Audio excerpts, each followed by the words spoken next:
Oi, gente, tudo bom? Agradeço de novo a companhia de vocês, porque agora a gente vai acabar a parte de radiobiologia. Eu acredito que sejam de 2 a 3 aulas para falar sobre câncer. Uma eu já dei. Vamos ver se eu consigo em 2 aulas finalizar tudo isso daqui, tá bom? A gente vai começar apresentando o material que foi consultado. Esses artigos aqui, eles são artigos muito influentes, tá? Sobre o câncer. E o hallmark, no caso, significa aí a marca característica, o sinal, né? Quais são os sinais do câncer? O que caracteriza o câncer? Eu já sei, professor, é o DNA, porque o fóton... Não, o câncer é uma coisa complicada, gente.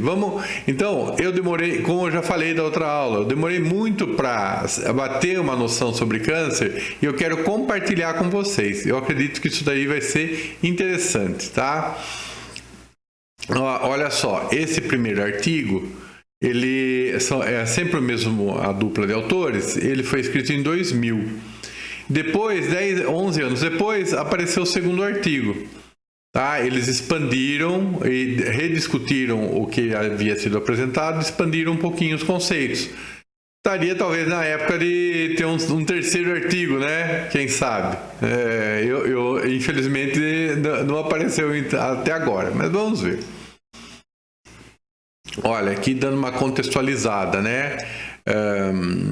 As células cancerígenas apresentam alguma coisa ali que mexeu com os circuitos reguladores de proliferação. Então, acho que isso ficou claro para todo mundo, né? E aqui embaixo também é aquela coisa que já havia sido falado. Câncer, a gente fala que é uma doença, mas nem de longe, tá? Ela deriva da observação de coisas comuns, mas elas são mais de 100 tipos distintos, né? Então, praticamente todos os órgãos, todos os tecidos humanos podem apresentar a sua variação de câncer, né?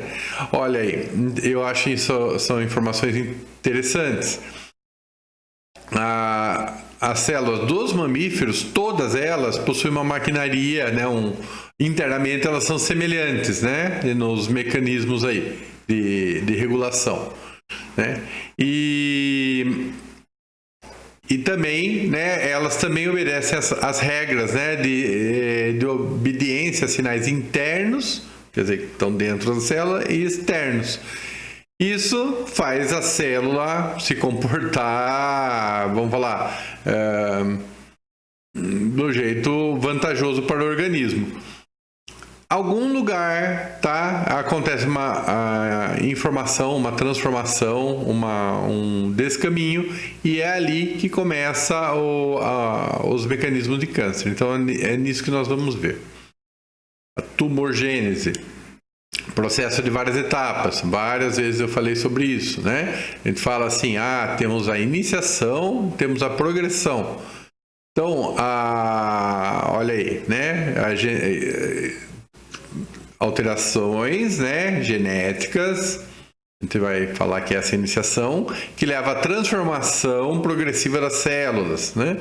Interessante que a transformação progressiva, a gente ainda está pensando naquele gradualismo, né? Quer dizer, a célula, ela acontece alguma coisinha, depois de algum tempo acontece outra coisinha, e daí é uma escadinha, né? E atualmente esse ponto de vista está sendo desafiado. O pessoal fala, olha, de repente pode acontecer alterações abruptas, né? Só para falar que existem, né, aquelas catástrofes cromossômicas, de onde que elas vêm, né? De repente está acontecendo tudo aquilo. Então, a palavra-chave aqui é a vantagem cronogênica, tá bom? O pessoal fala que é ao estilo de seleção natural, né, do Darwin, é a sobrevivência do mais adaptado, né? Então, eu não sei porque uma coisa é ser adaptado e conseguir sobreviver um ambiente externo ali que te põe exigências.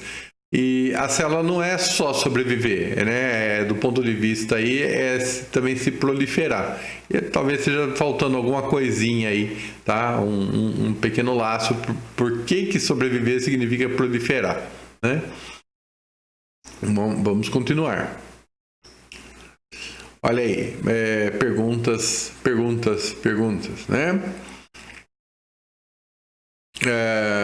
Internamente, nós temos os circuitos, né? Não necessariamente o circuito eletrônico, mas quantos, né, tem que sofrer um descaminho para que a célula se transforme? Né? Esse conjunto de sistemas, né, é sempre o mesmo? Quer dizer, as coisas começam sempre da mesma forma? Ou de algumas poucas mesmas formas? Difícil saber. Alguns circuitos, eles são independentes do meio externo, outros não. Recebem os estímulos e o estresse externo, e daí eles fazem alguma coisa, né? Dá para distinguir, né? Será possível saber a bioquímica envolvida nisso, né? Outra coisa, né? Quando a gente fala em câncer, a gente está falando de alguns circuitos, né? Alguns descaminhos, né? Assim, todos esses descaminhos, a gente está falando de bioquímica, tá? De química fina. E a gente está falando de muitas proteínas, né? As proteínas são sempre associadas aos genes, eles que fazem as proteínas, né? Então, a coleção de genes que mexe com as proteínas ali, que elabora as proteínas, né? É relativamente restrita, né? A gente está falando de poucos genes ou alguns genes. Na outra apresentação sobre assinatura, né, é uma coisa de 2020, depois desses artigos, né, os autores já estão sugerindo que de 20 mil genes codantes, né, de proteína, a gente estaria falando de aproximadamente 400 envolvidos com câncer. Os outros aparentemente não estariam. Perguntas, tá? Estamos procurando as respostas e vocês também, espero que também as procurem. Aqui é a síntese do primeiro artigo, né? Então ele fala, olha, as marcas, né, as capacidades aí que todos os tipos de câncer têm, elas podem ser resumidas nessas 8 aqui. Nós vamos falar dessas 8. O segundo artigo acrescenta mais 4, mais 2 ele fala assim, eu não tenho certeza se isso é de todos os cânceres. Então, na prática, acrescentam mais 2. A ideia é discorrer sobre isso, tá? Vamos tentar, vou fazer o meu melhor. Vamos ver o que acontece. A gente vai começar pelo começo, né? A autossuficiência em sinais de crescimento. O que é crescimento, né? A célula cresce. Aí talvez eu pudesse melhorar um pouco a palavra, né? O crescimento é a proliferação. Então, tecido, tá? Pensa que tecido é um órgão coletivo. Então, eu já devo ter falado isso várias vezes, mas eu reforço, né? A célula no tecido, ela é realmente um componente, tá? Ela tem uma entidade supra, que é o tecido. E ele comanda o desempenho das células, né? Cada célula é independente, mas obedece a algo central. O que é esse algo central? É uma bioquímica externa, tá? A gente pode pensar em termos de hormônios, a gente pode pensar em termos de aquelas espécies químicas de oxigênio, né? Reativas de oxigênio, a gente pode pensar em alguma proteína exótica que o pessoal está procurando, A gente ainda se está procurando saber, né, o que constituiria esses sinais promotores de crescimento. Então, crescimento, proliferação, né? O que é? Então, olha, instruir as células para entrada no ciclo de mitose, né, na divisão celular. Alguma coisa é sinalizada pelo tecido, as células falam, nossa, somos muito poucas, precisamos nos multiplicar e aumentar a eficiência do tecido. Né? É uma ordem supra. Né? Garante a homeostase do número de células, né? Quer dizer, é aquela coisa, a homeostase é o equilíbrio. Se existe um estímulo externo que exige mais células, esse estímulo acarreta mais células. Se existe um estímulo ao contrário, ele vai acarretar menos células. Na verdade, esse é o próximo tópico. Se o estímulo tiver em níveis satisfatórios, né? Então sempre a produção, o número de células está mais ou menos em torno do desempenho, né, do tecido. Né? Precisa, aumenta. Você tem que conservar um nível ótimo do tecido aí, e esse nível ótimo vem pela interferência nas divisões celulares ou vamos falar, de tirar as células do tecido, tá bom? As células cancerígenas não estão muito afim de tanta, como é que fala, de discutir o relacionamento, tá? Elas são mais autônomas, elas são insensíveis aos estímulos de tecido. Elas não querem saber, né? Abusando de novo da epistemologia do Bachelard, a célula não pensa, mas de qualquer forma ela está insensível, né? Ela está na sua mestre do seu próprio destino, ela está na carreira solo, né? Então ela está autossuficiente aí. Vamos lá falar um pouquinho de crescimento mitogênico, né? Proliferação, de novo, elas normalmente requer um tipo de sinal, né? Esse sinal tem que ser captado pelos receptores, né? Da matriz que compõe o tecido. Matriz, aquele filme do Keanu Reeves? Não, né?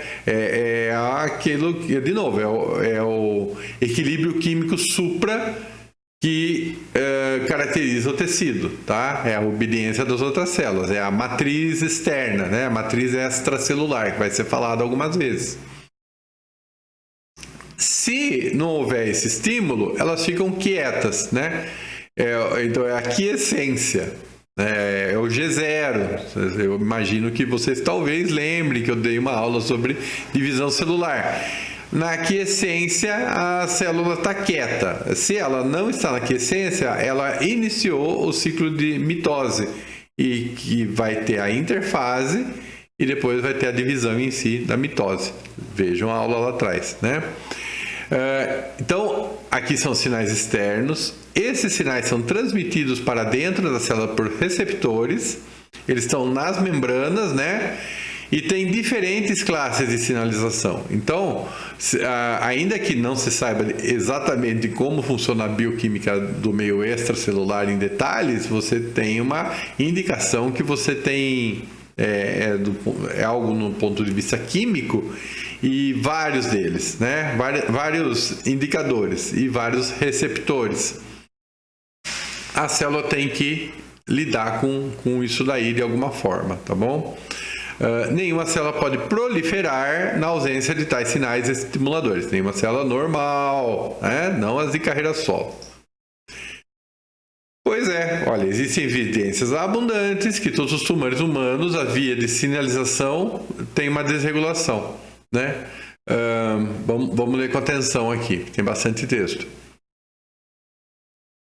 Muito dos oncogenes, né, eles acabam fazendo, se eles estão desregulados por algum motivo, eles fornecem proteínas que em algum ponto enganam a célula, né? Então mimetizam, quer dizer, elas se camuflam da mesma forma daqueles sinais externos, né? Mas isso é externo? Não, pode ser interno, né? É da bioquímica interna da célula. Esse comportamento reflete uma das características das células tumorais, que mostra uma reduzida dependência da estimulação por fontes exógenas. Bom dia, professor. Muito bom, não sabia disso tudo. Isso, para vocês terem uma ideia, eu também não sabia, né? Então, de novo, a gente aprende pouco sobre câncer, tem um seminário assim, menos do que o suficiente, e a gente fica com aquela ideia que é uma célula que agora é um monstro, né? Até o final dessa apresentação, que não é o final de toda a apresentação, a ideia sobre isso vai mudar. Vamos lá, ler o finalzinho. A conclusão é que as células tumorais geram muito dos seus próprios sinais de crescimento, né? Então, que interessante, né? Alguma coisa mexeu com a célula e agora ela fala, olha, quer saber? A minha programação vamos crescer, vamos proliferar. Fala, mas não precisa, não tem isso lá fora. Não, mas o que está na lista de coisas para ela fazer é crescer, crescer, crescer, crescer. Tá bom? Ela não vai falar, ela foi possuída pelo demo. Não. Ela foi um escravo do Voldemort. Não. Tá? Tá na lista de coisas que ela faz e ela vai lá, hoje temos que fazer isso, isso, isso. E depois repete e ela está fazendo tudo errado. Ou, né, recebeu essa instrução, né? É a instrução dela. Estratégias moleculares para obtenção da autonomia. Então, nós temos do lado de fora, né, esses sinais extracelulares. Na membrana, a tradução desses sinais extracelulares pelos receptores, né? E depois a bioquímica interna da célula, quer dizer, quando esse sinal aparecer traduzido, esse elemento químico aí, essa proteína, vai gerar uma cascata de novas proteínas, né, de novas instruções para a célula. Então, aqui no intracelular nós teremos ações. Vamos ver cada um deles. Esse é o extracelular, tá? Ele está falando assim, que na própria membrana temos os receptores. Será que os receptores não estão alterados? Será que eles não estão muito super estimulados, hiperresponsivos, né? Então, se esses sinais de crescimento eles estavam no nível e o receptor acaba sentindo ele como um nível mais alto, né? Isso vai desencadear a proliferação. Aqui é aquela coisa, bom, esse eu recebi o sinal, agora eu vou ter que traduzir para a bioquímica interna da célula em alguma outra substância, né, que tem um nível ali, uma concentração, né? Então, aqui ele está falando do comportamento da célula, que não é necessariamente apenas se multiplicar. Que essência está falando de multiplicação, né?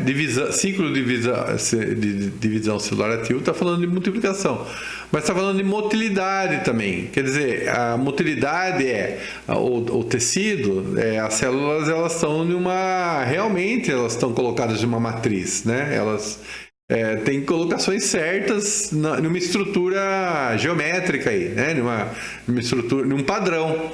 A motilidade está falando, olha, não respeita isso não, tá? Agora é carreira solo, tá? Você não precisa ficar no padrão, né? Você deve pensar out of the box, tá bom? E a coisa da resistência à apoptose, que na verdade é um dos itens que vai ser falado. Se a célula ela está muito bagunçada, normalmente ela acaba recebendo essa informação que as coisas não estão em ordem com ela, e ela fala, olha, eu não quero vamos falar assim, não quero atrapalhar, tá? Parece que eu vou piorar as coisas, a minha existência vai piorar as coisas, então é melhor que os meus outros amigos continuem e eu fico meio quieto aqui, né? Quer dizer, a apoptose é a eliminação da célula. tudo isso está pelo que ela sentir do ambiente externo, né? Então, aqui nós estamos ainda na membrana, né? Tanto no sensor como na tradução para a bioquímica interna, né? Então, olha aí, a matriz extracelular, né? Ou as superestruturas, né? Então, e o que é essa superestrutura? A gente costuma pensar em termos de bioquímica, né? Então, assim, será que é? Então, quando eu falei do bystander effects ali, uma das possibilidades é super revolucionária, né? Vai que ele falava assim: você tem algumas recombinações químicas ali, elas podem gerar um flash ultravioleta. O flash ultravioleta conseguiria passar pelo citoplasma e chegar na outra célula? Será que não existiria o sinal extracelular? Não seriam os fótons de ultravioleta?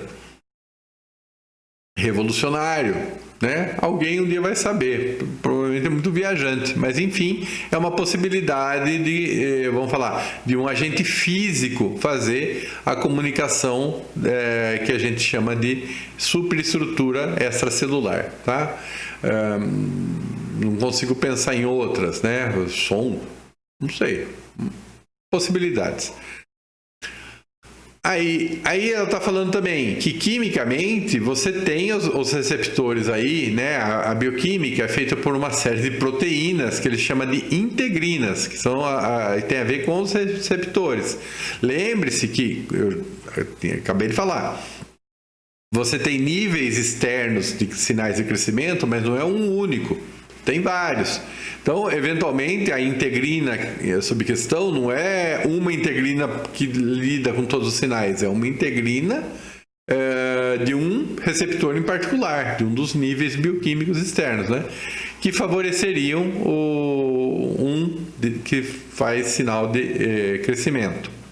Quanta coisa, hein? Isso aqui vai longe, gente. Circuitos intracelulares, né? Então, quer dizer, pronto, a célula sentiu, já mandou lá para dentro, batata quente foi lá, agora tem um monte de proteínas, elas se virem, né? Quem disse que esse se virem aí é tranquilo, né? Ali é coisa de genoma mesmo, né? De gene, né? Então, tipo, eu recebi tal proteína, o que faço? Provavelmente produz outras proteínas e essas outras proteínas elas vão depois fazem outras proteínas que depois se traduzem em uma ação, tá? E quem disse que essa bioquímica interna, né, tá reguladinha, afinadinha, né? Provavelmente na célula cancerígena não esteja. Como eu falei, um oncogene acaba expressando exageradamente uma proteína que acaba fazendo um papel ruim, né?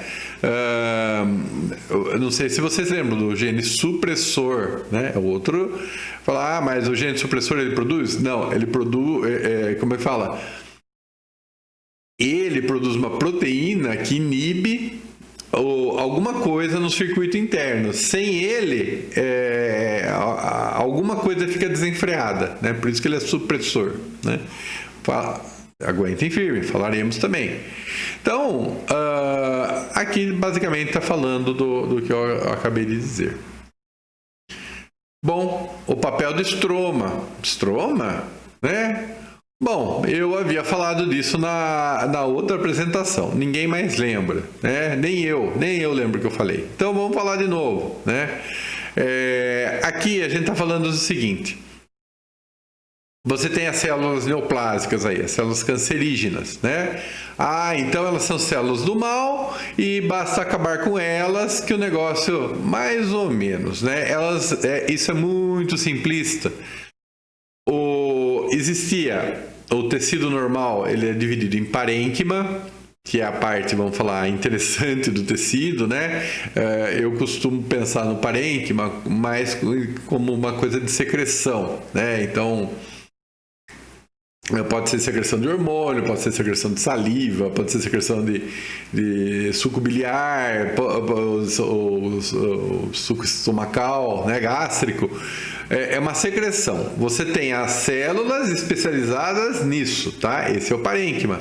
Elas sozinhas, não, elas são mega especializadas. Elas precisam de todo um ambiente de suporte para que elas funcionem. Esse é o estroma.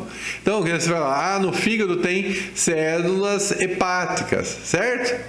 Certo. Mas um fígado inteirinho de célula hepática? Não. Tem gordura lá dentro, tem colágeno, tem fibroblasto, tem os tecidos conjuntivos de suporte, tem os tecidos vasculares, tem o próprio sangue, né? Então você tem todo um contexto de células auxiliares. Esse é o estroma. Estroma. Bom? Agora, qual que é o pulo do gato? Será que esses sinais externos da matriz, tá? Eles também não são modulados pelo estroma? Será que é só as células do parênquima que fazem essa modulação? Tá? Então, ele está falando assim, tanto dos sinais vizinhos, né? Talvez vizinhos do parênquima, né? E os sinais endócrinos aí, outro tipo de coisa. Mas a parte da desregulação, né? Ele fala assim, olha, talvez os sinais de crescimento eles não sejam dados só por células tipo parênquima, sejam dados por células do tipo estroma também, né? E elas são células normais, elas não têm o fenótipo cancerígeno. Fala, mas professor, por que elas vão fazer isso, né? Bom, não sei, né? Acordaram uma manhã horrível, né? Não sei, tiveram uma péssima notícia. Não. Existe uma espécie de cumplicidade aí, né? Então, até que ponto as células neoplásicas precisam de células normais que as alimentem? Olha, eu imagino que vocês assistem de vez em quando aqueles quilos mortais, né? Então, mostra aqueles gordos de 300 quilos. Olá, sempre a pergunta é, quem alimenta esses gordos? Né? Dado que eles mal saem eles mal conseguem sair de uma cadeira. Sempre tem que ter um auxiliar que vá comprar comida, no mínimo compre comida, né? E para falar no mínimo, pensando que também precisa pôr o dinheiro para essas pessoas comerem, tá? Então, são os suportadores, né? E esse é o estroma, no caso, não de 300 quilos, né? Mas de células, seriam as células do estroma. Olha aí, então, isso aqui é o que o Renato pensava que existisse, sempre pensou nisso aqui, né? O tumor sólido, né? É isso aqui, ó. É um monte de células malvadas em um saquinho. Quando o saquinho rompe, né? Ou pelo menos elas estão ali no gueto ali, né? Estão ali no covil. Quando uma inventa de sair, ainda vai pro sangue e faz uma metástase. Muito simplista, tá? Olha aí, um tecido sólido neoplásico, ele é um tecido com células normais e células neoplásicas. E tá todo mundo junto. E um precisa do outro. Vamos tentar ler. Tecidos normais compreendem 2 compartimentos interdependentes. Parênquima, geralmente o epitélio, né? É o que secreta, como eu falei. Eu não tenho conhecimentos de biologia tão avançados, tá? Mas epitélio que secreta. Pode ser como falei, uma glândula, né? O estroma, que é uma mistura, ó. Células fixas, fibroblastos, estiócitos, mastócitos. O que é isso, professor? Não sei. Vão na internet e procure, quem quiser saber. Células inflamatórias, células mieloides, linfócitos, macrófagos. Esses 2 últimos eu sei que é glóbulo branco, tem a ver com a parte, né, imunológica. E mieloide, eu não tenho certeza, mas eu acho que elas, aqui a gente está falando das plaquetas, tá? Também, do Sr. Google. Vamos lá depois, vou olhar todos juntos. Vasos sanguíneos de vários tipos. Precisa, né? Como é que as células vão se alimentar? De onde eles vão receber? De onde esse povo vai receber oxigênio? Eles vão excretar? Vão excretar para onde? Eles vão se entupir de catabólitos, né? Das suas secreções, né? Suas excreções. Proteínas da matriz. Bom, colágeno 1 e 3, nem sabia que tinha. Fibronectina.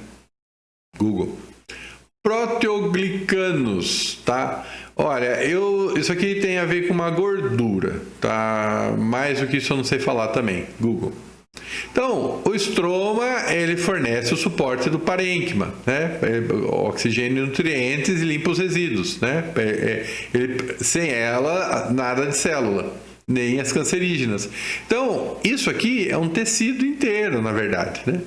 A composição tumoral imita a dos tecidos normais. Em algum ponto o autor fala, até mais complexa, tá?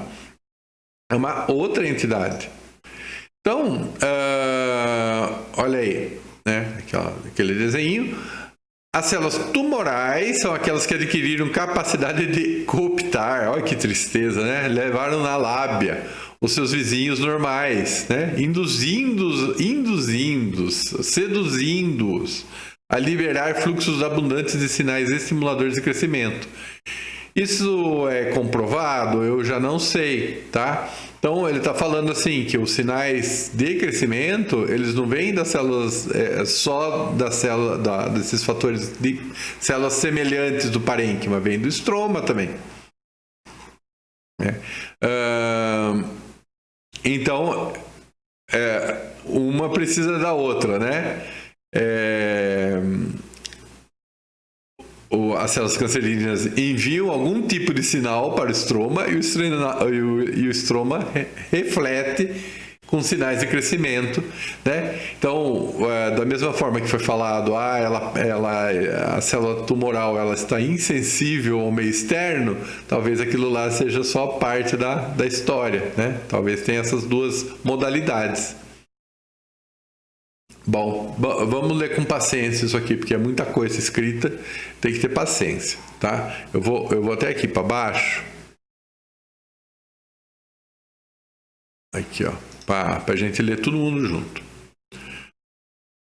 Os tumores são mais do que massas de células cancerígenas, né? Os tumores são reconhecidos como órgãos complexos, tecidos também. As células cancerígenas iniciam tumores, são elas, tá?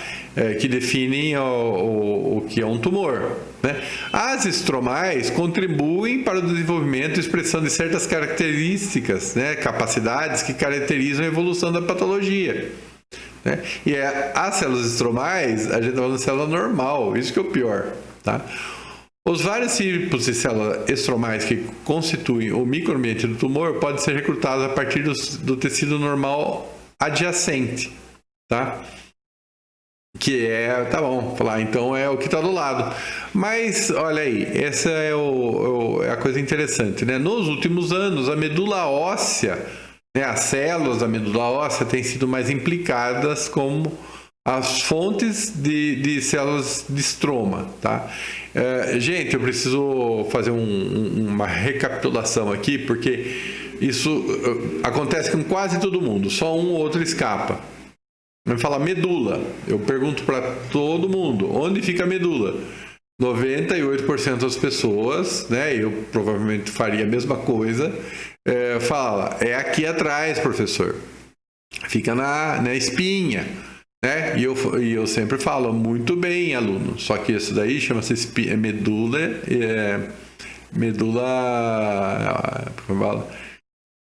espinhal. Aqui está dentro das vértebras, né? É um prolongamento do sistema nervoso. Né? A medula óssea está dentro de todos os ossos. Mas tudo osso. O que é? É nervo? Não, é tecido mole. E eles têm as células precursoras de todo o sistema sanguíneo, sejam a parte de glóbulos brancos ali, ou seja a parte de glóbulos vermelhos. Então, O sangue vem dali. E ali ele está falando, olha, parece que o estroma não é que ele pega assim, a célula que está pertinho. Ele vai acabar pegando essas selecionadas, tá? É célula de medula. Aí precisa achar um pesquisador da área de oncologia para dar mais detalhes sobre isso. Muito bem. Avançamos um pouquinho o conhecimento, tá? Insensibilidade dos sinais inibidores, anticrescimento. Ora, se eu já havia falado que tem sinais externos de crescimento, tem sinais externos de inibição de crescimento. Ah, mas isso é... Mas por que, professor? Não é tão legal crescer, né? Não. Olha, é aquela coisa ali, né? Você precisa manter a homeostase do tecido. Se o tecido ele está hipertrofiado por algum motivo, ele precisa diminuir, né? A gente pode falar de quiescência no sentido de não aumentar, mas talvez ele precise diminuir. Falar, não, eu estou com falta de nutrientes, eu estou com fome, eu estou há meses comendo mal, tá? Então, o seu organismo ele vai definhar, ele precisa se manter com menos recursos, né? Então, aí você tem que realmente ter eliminação de células, né? Esses sinais inibidores, né, são recebidos pelos receptores transmembranares, mesma coisa, acoplados a circuitos intracelulares. Mesmíssima coisa, conforme foi falado. Bom, então aqui, ó, né, a proliferação celular depende mais do que evitar os sinais de crescimento. Quer dizer, às vezes não é não cresçam, diminuam, né? Então eu preciso ter algum sistema de destruição de células. Então eles estão associados ao relógio celular, tá? Especificamente a componentes que governam o trânsito da célula pela fase G1. G1 é interfase. Quer dizer, a célula começou a se dividir, né? Com base nos sinais detectados, decide se devem proliferar, permanecer ativas ou entrar em estado pós-mitótico. Interessante isso. Proliferar é a divisão celular. Permanecer inativas é sair do G1 e voltar para a quiescência. Entrar no estado pós-mitótico, vamos ver exatamente o que ele nos oferece, né? Daqui a pouco vocês vão saber do que eu estou falando. Então, elas podem ir para o repouso, né? E depois, um dia, se precisar, volta a se dividir. Ou pós-mitótico aí, né? Associado à aquisição de características de diferenciação específicas. Bom, se você pensar que você tem as células imaturas, elas se dividem em células cada vez mais maduras, cada vez mais especializadas e com cada vez mais função, tá? Na hora que a célula ela conseguiu a função total, provavelmente ela não se divide mais. Ela não é uma célula boa mais para se dividir, né? Então, esse é um jeito de aproveitar a célula. Falar, olha, tá bom, já que você vai se dividir, então, dado que ela está numa cadeia de amadurecimento, né, de diferenciação, você vai chegar na sua diferenciação final. Essa é uma possibilidade, né? Então, olha aí, né? Uma possibilidade, os estados diferenciados. Outras, né? Bom, aqui está escrito assim: estratégias que evitam essa diferenciação terminal, né? Então, antes eu vou falar de apoptose, ainda não chegou a hora. Então, essa diferenciação terminal, quer dizer, a célula fica permanentemente imatura, né? Então, desativação da expressão de integrinas. Integrinas é a transdução do sinal externo, né? E outras moléculas de adesão celular, não é uma coisa parecida, né? Que enviam sinais de anticrescimento, né? Preferindo sinais de crescimento. Muito inteligente elas, né? Então, é uma estratégia, né? começa a jogar sinais, deve ter alguma concentração dos sinais de crescimento e você inibe justamente os de anticrescimento. É um jeito. Invasão da morte celular programada, a apoptose. Bom, era nisso que também eu queria chegar, tá? Que se ela entrou no G1, uma possibilidade é a apoptose. Não é o único jeito de uma célula chegar na apoptose. Vamos ver um pouquinho. A capacidade das populações de células de se expandir é determinada também pelo desgaste do tecido celular, tá? Então, tipo a pele. Ah, tá bom, dividi, agora virou uma derme e agora eu tô felicíssimo. A derme não tem um tempo de vida muito grande, tá? Ela é uma célula na linha de frente feita para se estragar, tá? Então, parte falar, e como é que ela se estraga e ela vai ficando cada vez mais péssima? Não, né? Um jeito da célula compensar o fato dela se desgastar, né? Dela já estar com uma função ruim e não prejudicar o organismo, é a apoptose, né?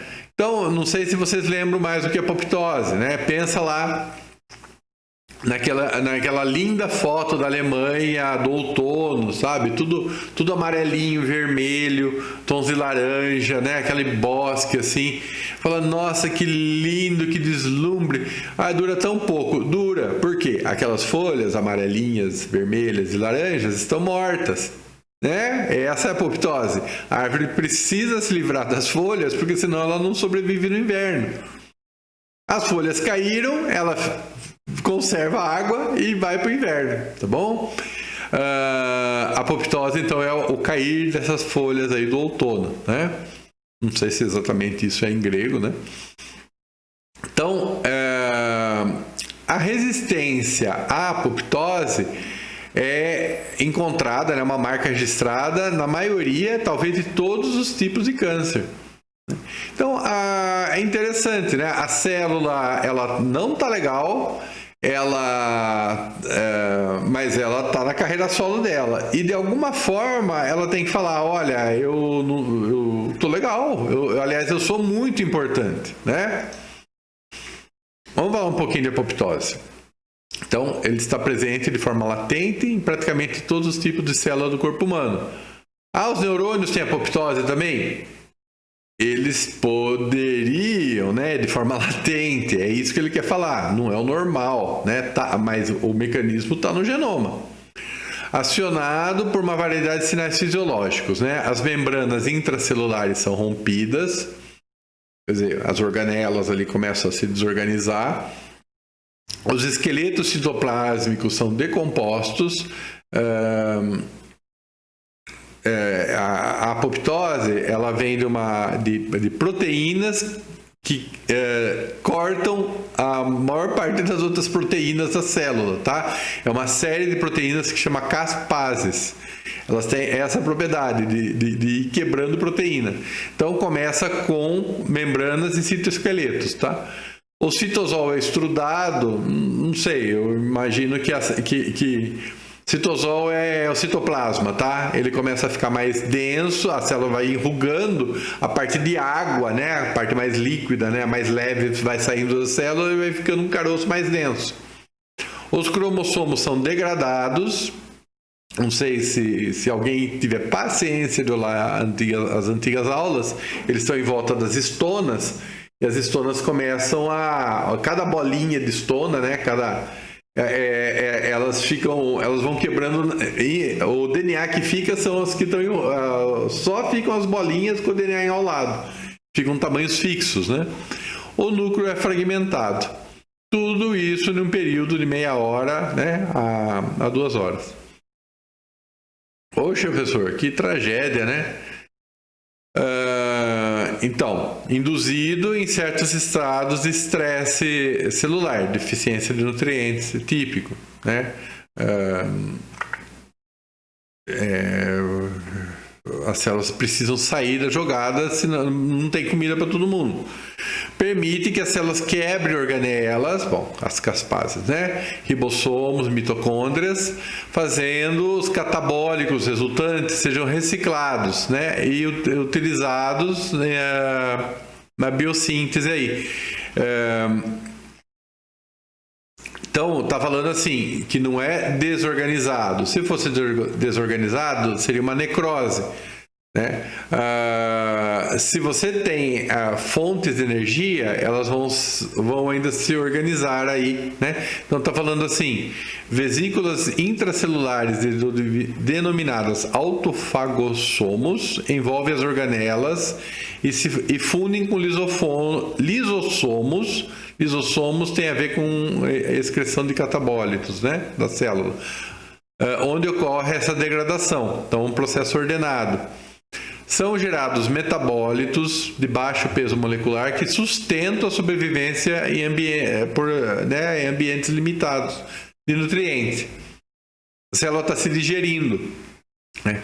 O cadáver, até aqui está meio forte, né? A célula ainda está viva, só que não ela está em vias de virar um cadáver, né? Da célula enrugada é fagocitado pelas células ao lado, né? Próximas, e desaparece em torno de 24 horas. É interessante, né? É um recurso que as células têm.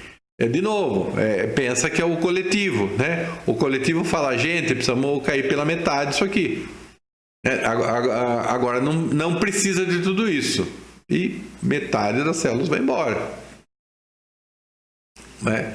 Então, o que está falando? Né? Ele está falando aqui de componentes sensores que percebem se é a hora da apoptose e os efetores, que é os que cumprem a apoptose, né? Basicamente é o que está escrito aqui. Os sensores têm a ver com o ambiente extracelular e intracelular. E os efetores, né, eles vão ser regulados pelos sensores, né, e tem a ver com as caspases lá, que vão cortar as proteínas das células, né? O interessante é que muito da apoptose envolve a mitocôndria, né, que é onde a energia é produzida. Então, quando você começa a falar de apoptose, de alguma forma é a mitocôndria que está entrando na jogada. E o pessoal ainda está estudando isso, né?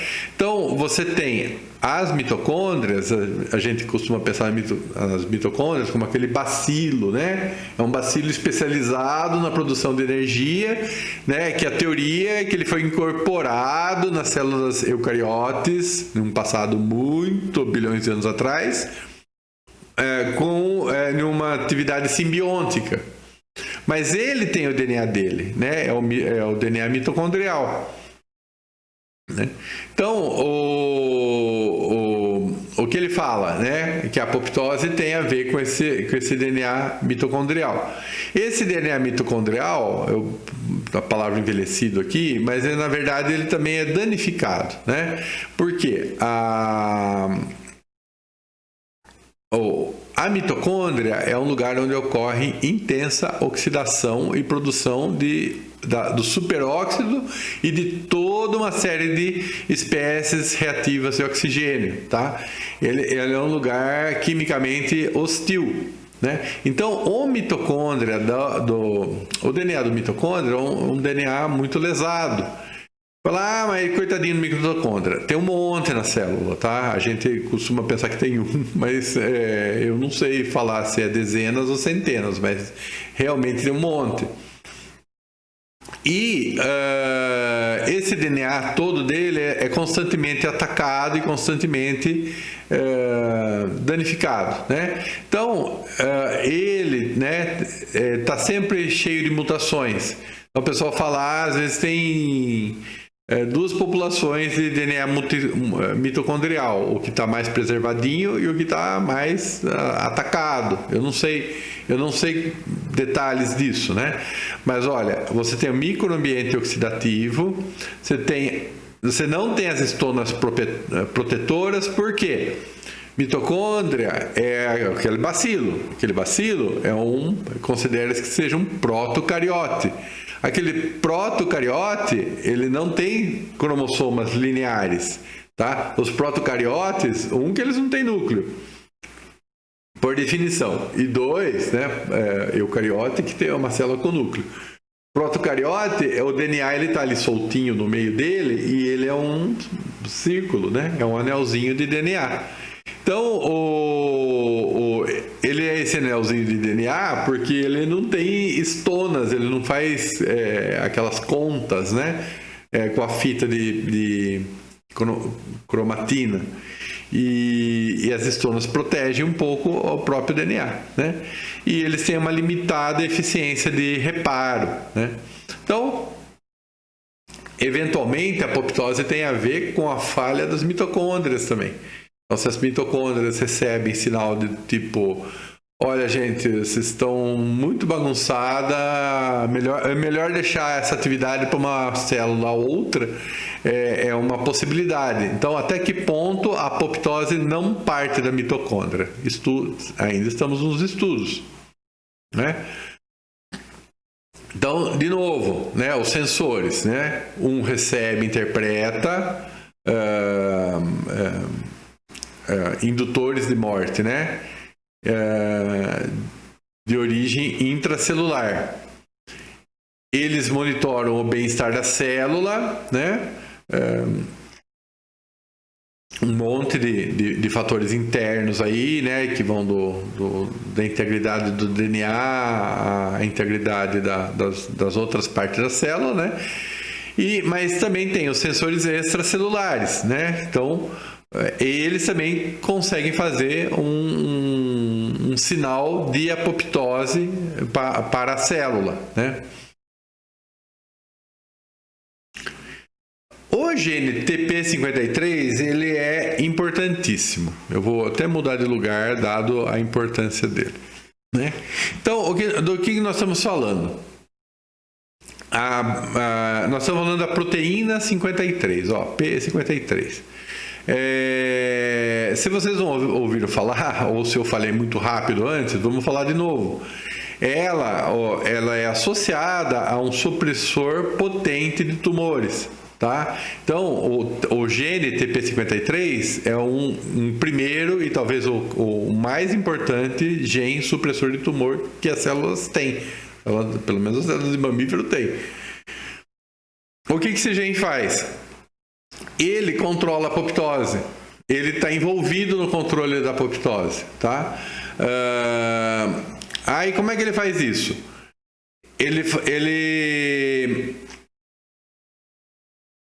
na verdade, ele está bloqueando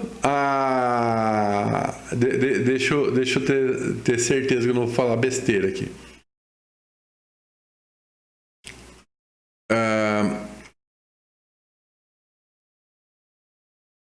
Ele está atuando como o sensor de danos no DNA, tá? Então, se ele está suprimido, a célula não entra na apoptose. Eu vou falar, mas isso é bom, professor? Todo mundo vive, né? O problema é se a célula não está em ordem. Então, por exemplo, o neurônio tem capacidade de fazer apoptose? Tem.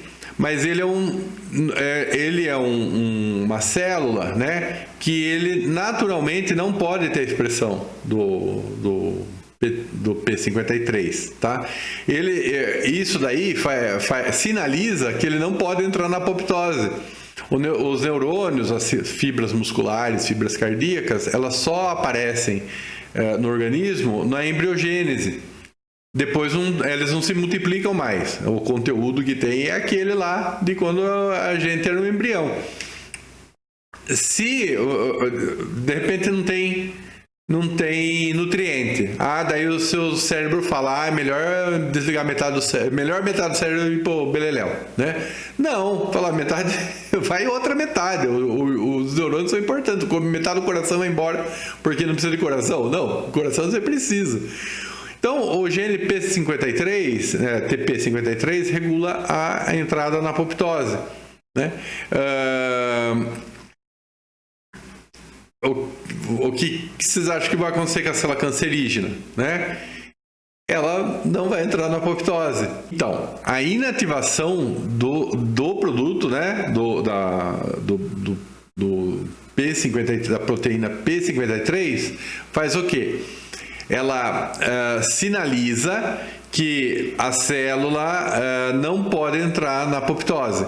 Então, eu tenho uma proteína que precisa estar em um nível mínimo ali. Falava, ó, essa proteína aqui, ela está disponível? Tá. Ah, então quer dizer que o canal de apoptose está ligado, né? Se o tumor, ele vai acabar tirando essa proteína da jogada aí, né? Então, por isso que ele chama gene supressor de tumor, né? Se ele tiver ativo, o tumor ele pode entrar na apoptose, né? Mas boa parte, pelo menos metade dos cânceres não tem esse gene funcional. Interessante, né? Vamos continuar. Potencial replicativo ilimitado, imortalidade. As células, elas não se dividem para sempre. Fala, basta dar um sinal externo e ela começa a dividir. Dou outro sinal externo, ela começa a dividir. Eu dou de novo, ela começa a dividir. Chega uma hora que ela chega ao fim, ela fala, chega, né? Ela fala, estou uma célula velhinha, não consigo mais me dividir, né? Ela tem um limite. Então, é isso que eu estava falando. Os 3 recursos já expostos levam a uma alteração aí na proliferação, né, em relação ao ambiente da célula.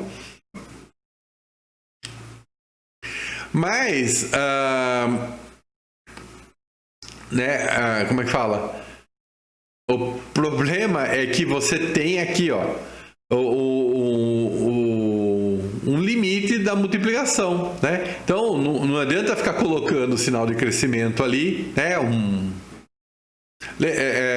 Vocês lembram que quando eu falei de cultura in vitro, tinha uma substância chamada PHA que derivava do feijão e induzia as células à mitose? Podemos pensar nele como um sinal de crescimento. Então é PHA nas células que elas vão se dividindo, né? Não, então tem essa limitação. Vamos ver. Tá? Senescência, elas ficam senis, né? Pobrezinha das células. Então, agora temos que falar do que acontece in vitro, tá? Porque em vivo a gente supõe-se que esses mesmos processos aconteçam, mas não dá para observar, é complicado. Então, vamos falar da cultura in vitro, onde a gente joga o PHA na célula, tá? Então, após um número de replicações, elas param. Então, elas estão na senescência, né? Não aguento mais. Tá bom. Mas pode ser contornada, não sei como, tá? Não sei, pega um pH plus aí, né? E manda ver. E elas se multiplicam mais um pouquinho, umas gerações adicionais, até que entra no segundo estágio, ou a crise. Aí a crise, elas falaram, agora eu morri, né? Então, a crise é caracterizada pela morte celular maciça. Não adianta, tá? E pela desordem cariotípica associada à fusão de cromossomos. Olha, quem leu isso aqui já pensou, né, que eu sei que vocês são bem inteligentes, naquelas catástrofes cromossômicas aí. Será que elas têm a ver com uma crise, né? Mas a estudar, tá? Aqui a gente está falando de in vitro ainda, tá bom? Agora, está falando que tem uma célula variante, né? E uma em 100 das que chegam na crise conseguem dar um jeito. Olha as catástrofes cromossômicas que eu falei, né?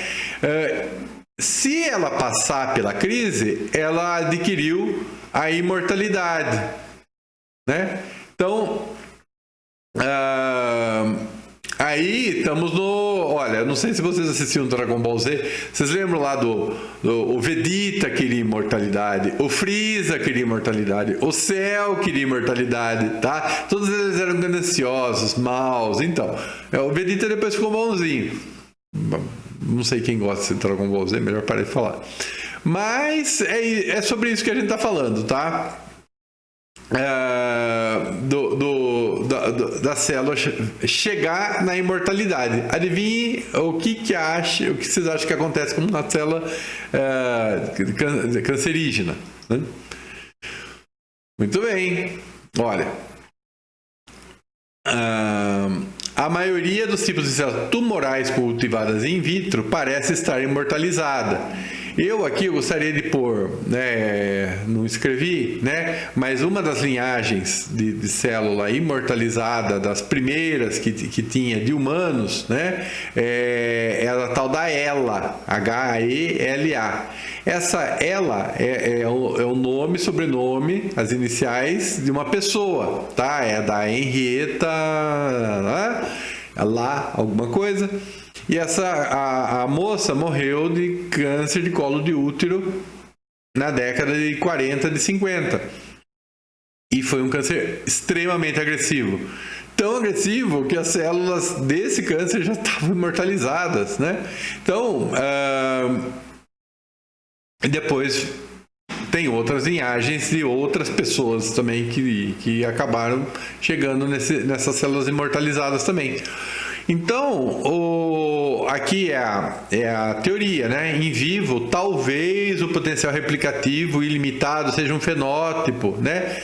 Talvez seja a progressão do tumor vai levando a isso, né? Então, ela não é só que ela quer perder a capacidade de proliferação ilimitada, ela quer ser imortal, é para sempre, né? Em algum momento... aí chega interessante, né? Se o tumor gosta tanto de se dividir assim, né, essas células sonogais, será que elas não chegariam, no final na senescência, né? E depois na crise elas acabariam? Aí ia ser uma maravilha, o tumor ia se seguir sozinho. Aqui nós temos dois fatos, tá? Que valem a pena ser falados. É a imortalidade em si, né? Então vai ver que é a coisa desejada ali, né? Ou a capacidade tão desejada de uma célula proliferativa.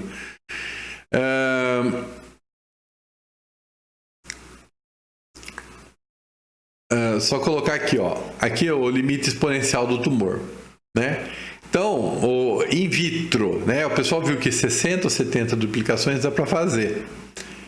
Falar, poxa, professor, isso daí é legal, hein? Mas pensa assim, 2 elevado a 60, 70, dá bem mais do que os 32,7 trilhões de células do corpo humano.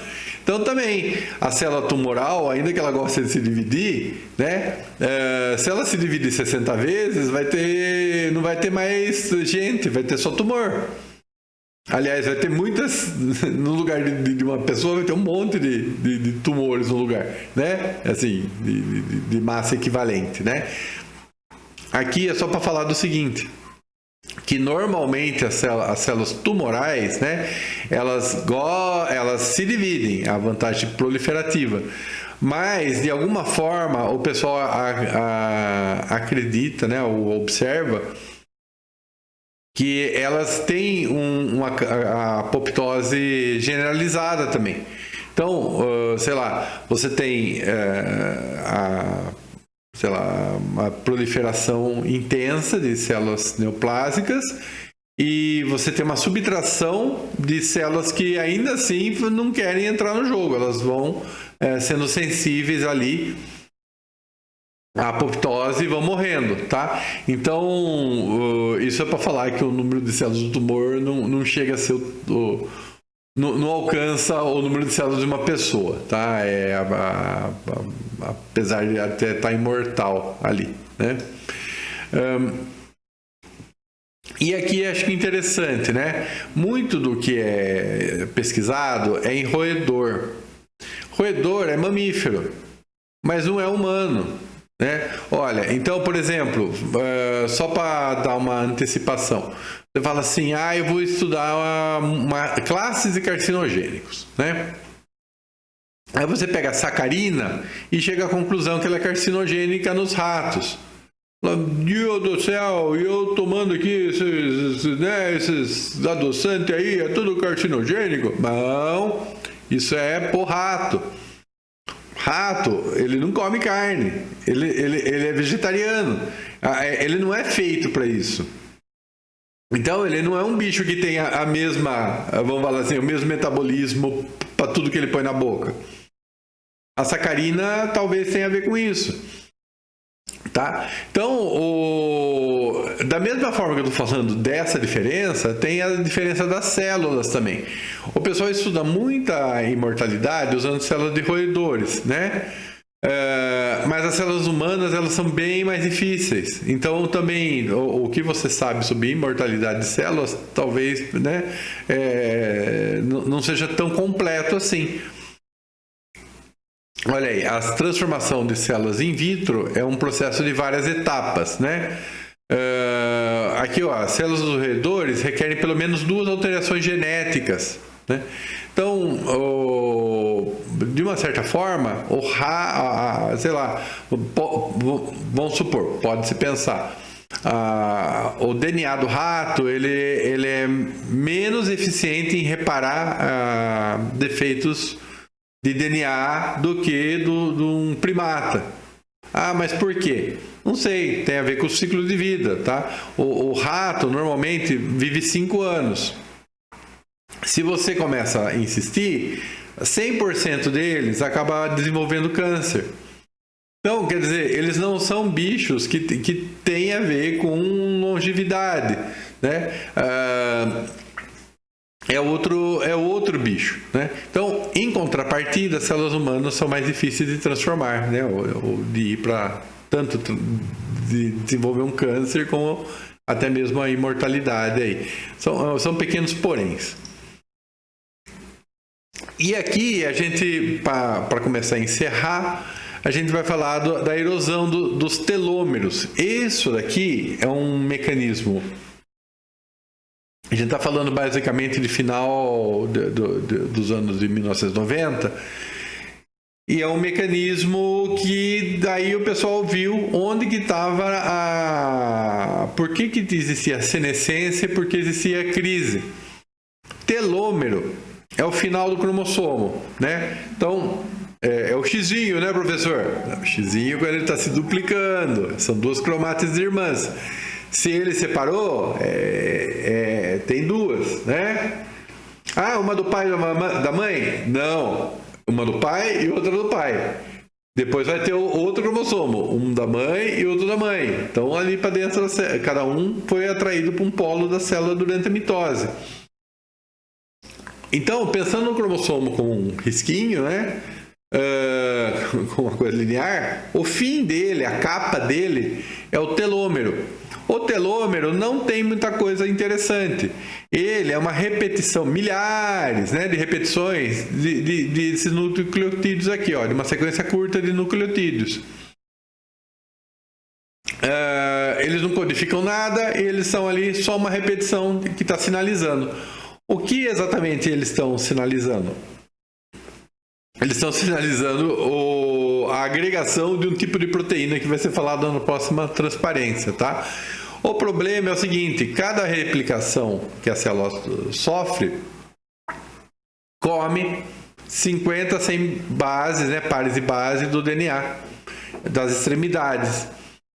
Então, o final das extremidades, ele vai encurtando. Isso daí é o fenômeno da erosão. Tá? As extremidades do DNA, elas não são protegidas, né?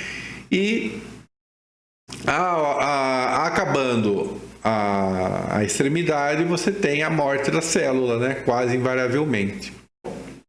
Aí tem a ver até com envelhecimento, né? Então, da mesma forma que as mitocôndrias envelhecem, né? Porque o DNA delas vai sendo atacado, os telômeros também estão sendo atacados, né? Nas suas extremidades ali. Então, são particularmente suscetíveis à deterioração pelo envelhecimento, né? Envelhecimento pensando em divisão celular, né? Do neurônio, acredito que não seja o caso. olha aí, erosão, né? A maior parte dos mamíferos não expressa a telomerase. Ei, professor, roubou, o que é isso? Bom, o DNA ele é reparado por um negócio, por uma enzima, tá? Chamada DNA polimerase 2, tá? Então essa DNA vai passando ali pela fita e vai replicando a fita, por exemplo, tá? Ou envolve-se no mecanismo de correção da fita, vai passando ela limpo. Para você fazer isso no telômero, você precisa ter a telomerase, senão não dá certo. A maior parte das células do mamífero não tem telomerase, então significa que a maior parte das células dos mamíferos, o telômero sofre erosão até o fim, né? Então, consequente perda progressiva de sequências de telômero das extremidades. Esse aqui é só para falar que os telômeros, eles, não sei se aquela sequência de bases em particular ou não, mas tem um conjunto de proteínas, tá? Chama de sheltering, né? Shelter é o abrigo, né? No caso aqui seria a capa. Essas proteínas, elas se ligam naquela sequência de pares de base. Então, o principal complexo dessas proteínas é impedir o acesso da DNA polimerase nos telômeros, né? Senão eles seriam reparados, né? Isso aqui implica, né, que o telômero, o encurtamento do telômero não é um dano de DNA.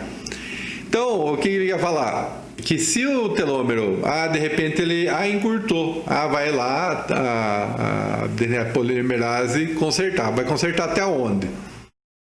Né? Já seria um problema. O problema seguinte se de repente aquilo é reconhecido como uma quebra e favorece a agregação de outro cromossomo, uma fusão. Então, pode ser que isso acabe acontecendo? Pode ser que sim. Na verdade, naquela formulação ali de linear quadrática, né, de danos, de quebras de DNA, ele falava, olha, o termo linear é devido a um evento único de quebra de dupla da fita. Aí você fala, mas uma fusão, eu preciso de duas quebras duplas de fita. Falou, não, mas será que com uma quebra de fita só eu não conseguiria ligar um outro cromossomo ali e fazer um cromossomo dicêntrico? Aí a gente está começando a ver que não, tá? Isso daí talvez acontecesse, mas uma frequência muito pequena, e talvez se acontecesse não seria em células de mamífero, né? Sei, né? Talvez células vegetais. Olha aqui, a telomerase, né? Aquela enzima. Então, mas o senhor acabou de falar que não tem esse negócio. Pois é. Então, como é que as células imortais se viram? Né? Elas tornam a expressar a telomerase. Então, a telomerase é capaz de combater a erosão dos telômeros de uma forma que ocorreria na sua ausência, né? E a maioria das células dos mamíferos não a expressa.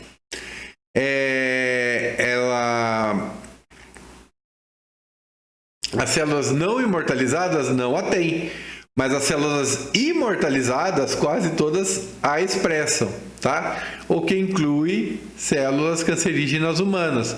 Aqui ficou sem eu saber se são células cancerígenas imortais ou células cancerígenas comuns. Como isso daí é um hallmark, né, do fenótipo cancerígeno, né? Eu acredito que as células cancerígenas comuns não expressem, acabem expressando algum nível de telomerase também, tá? Que as vai deixando imortal. Bom, então, olha aí. a manutenção dos telômeros é evidente em praticamente todos os tipos de célula maligna. Então, graças a Deus, eu não falei besteira. Está confirmando no slide seguinte. Existe um jeito de uma regulação positiva da enzima telomerase, que normalmente não é expressa, mas que está ali o código dela no genoma, e esse código é ativado por alguma coisa X, não dá para saber, né? E essas células, elas são mantidas não num nível qualquer, mas no nível um pouco acima do nível crítico. Quer dizer, os telômeros são os mais curtos possíveis, né? Mas isso por si só permite a multiplicação ilimitada das células, né? Então, aqui, vamos tentar ler junto, né?